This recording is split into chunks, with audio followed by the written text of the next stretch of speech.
Seorang anak tega menyeret ibu kandung dan adiknya ke meja hijau lantaran tidak mau menandatangani akta jual beli dan segala macam surat yang berhubungan dengan persertifikatan tanah milik almarhum Sunardi yang merupakan ayah kandung penggugat. Menurut pengakuan Sri Mulat, ibu kandung penggugat, dirinya mengaku prihatin dengan perilaku anak kandungnya tersebut.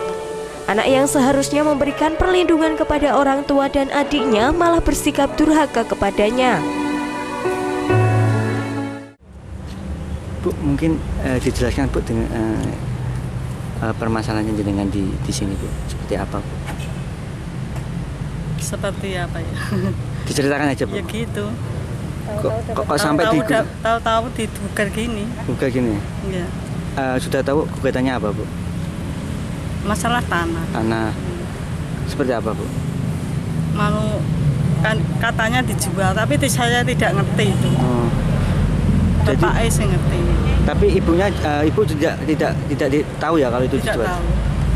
Itu berapa Bu katanya Bu?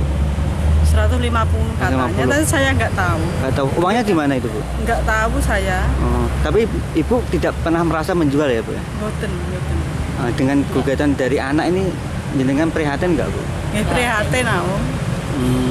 Kok sampai Nggih. tega ya? Nggih teganya itu. Nah, ibu kan yang melahirkan Ya itu. saya di rumahnya dia hanya diusir kok. Diusir ya? Sebenarnya saya diusir. Diusir ya? Suruh 3 hari nggak diberi makan. 3 hari nggak dikasih makan? Nggak dikasih makan, minum nggak dikasih. Oh itu ya. Padahal tahu kalau ibu ini juga sakit ya Bu? Iya.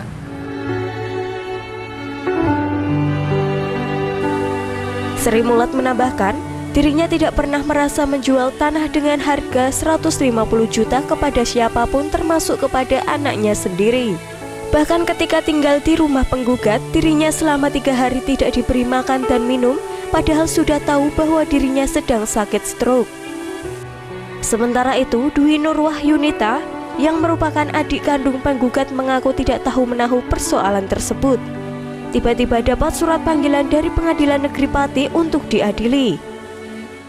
Mbak kok sampai digugat ini seperti apa Mbak? Ceritanya Mbak? Saya enggak tahu, tiba-tiba dapat surat itu. Saya digugat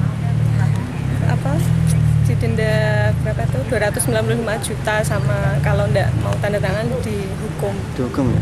Yeah. Itu yang gugat siapa Mbak? Kakak saya sendiri. Kakak jenengan sendiri ya? Yeah.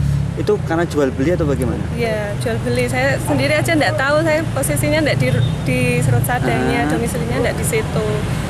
Ya, jadi enggak tahu proses jual belinya kapan, sama siapa enggak tahu sama Tahu ya? Ya. Itu tanah itu miliknya siapa Mbak? Milik Bapak almarhum. Bapak Waktu ya? itu Bapak masih hidup. Masih hidup. Sekarang udah meninggal.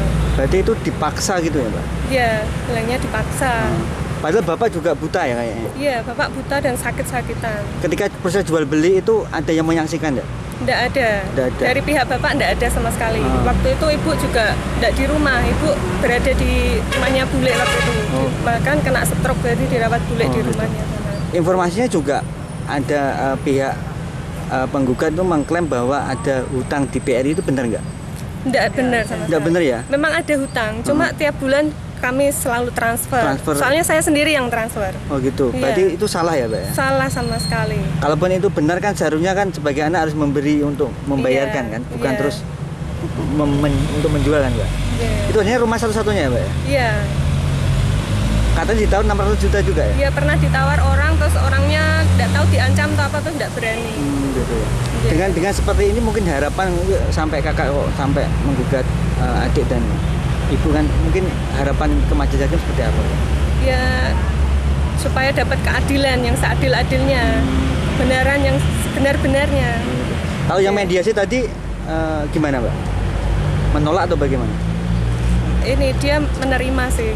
Kalau dari Ibu kan jenengan? pengennya itu nanti rumah tanah bagi 3. Oh, dibagi 3. Ya. Sementara ini dia menerima. Menerima. Yeah. Artinya tidak diteruskan ke pengadilan tapi diselesaikan gitu ya? Yeah. Cuma ada nanti mediasi lagi. Oh gitu ya. Dwi Nur Wahyunita menambahkan dalam gugatan tersebut, dirinya harus menandatangani akta jual beli tanah dan harus membayar uang tunai sebesar 295 juta. Padahal menurut pengakuannya, saat proses jual beli tanah tersebut, almarhum bapaknya dipaksa untuk menandatangani kwitansi yang dibuat penggugat. Dan sangat ironis, selain tidak ada saksi pada jual beli tersebut, kondisi almarhum bapaknya juga menderita kebutaan pada matanya, hingga bapaknya meninggal dunia. Bahkan sekarang ini kasus tersebut sudah dilaporkan ke pihak kepolisian Resor Pati dan sudah pada tahap penyidikan. Sementara itu, dalam sidang perdana di Pengadilan Negeri Pati, majelis hakim menyarankan untuk melalui jalur negosiasi. Namun hingga selesai waktunya masih belum menemukan solusi yang terbaik. Dengan adanya kasus anak kandung yang tega menyeret orang tua dan adik kandungnya sendiri ke pengadilan, diharapkan majelis hakim dapat memberikan keadilan kepada tergugat. Suhartono, Simpang 5 TV melaporkan.